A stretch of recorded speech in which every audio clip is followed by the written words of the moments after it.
ഇതിപ്പം 3 ഒബ്ജക്റ്റ് ഉണ്ട് നമ്മുടെ കയ്യിൽ. 3 ഒബ്ജക്റ്റ് ഉണ്ട്. അപ്പം ഇവിടെ നോക്കിക്കഴിഞ്ഞാൽ 3 ലെയറിലാണ് ഇരിക്കുന്നത്.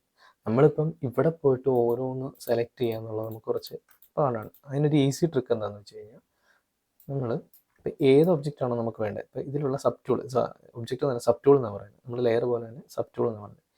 ഏത് സബ് ടൂളാണോ വേണ്ടത് ജസ്റ്റ് ഓൾട്ട് പ്രസ് ചെയ്യുക, അതിൽ ക്ലിക്ക് ചെയ്യുക. കണ്ടോ? അപ്പോൾ നമുക്ക് പെട്ടെന്ന് സെലക്ട് ചെയ്യാൻ പറ്റും ഏത് സബ് ടൂളാണോ. അതേപോലെ നമുക്കിപ്പോൾ ഈ സബ് ടൂൾ ഇപ്പോഴത്തെ ഏറ്റവും ലെയർ താഴെയാണ്, ജസ്റ്റ് മേലെ കൊണ്ടുവരണമെങ്കിൽ മേലെ ഉണ്ടോ സെലക്ഷൻ വന്നുണ്ടോ. അതേപോലെ ഇപ്പം എനിക്ക് ഐസൊലേറ്റ് ചെയ്യണമെങ്കിൽ ഇപ്പോൾ എനിക്ക് സെൻട്രൽ സ്ക്വയർ മാത്രം കണ്ടാൽ മതി. കൺട്രോൾ ഷിഫ്റ്റ് ഹോൾഡ് ചെയ്യുക, ഏത് ലെയറാണോ ക്ലിക്ക് ചെയ്യുക. ഉണ്ടോ, അത് മാത്രം ഐസൊലേറ്റ് ആയി. ഒന്നുകൂടെ അതിൽ ക്ലിക്ക് ചെയ്ത് ഫുള്ള് വരും. അത് ഏത് ലെയറാണോ നമുക്ക് വേണ്ടത്. ഉണ്ടോ, അതും ഈ ഒരു ലെയറിൽ അത് വരുന്നത്. പിന്നെ എന്താണ്, ഇൻഡിവിജ്വലായിട്ട് സെലക്ട് ചെയ്യുന്നതിന് ഓപ്ഷൻ.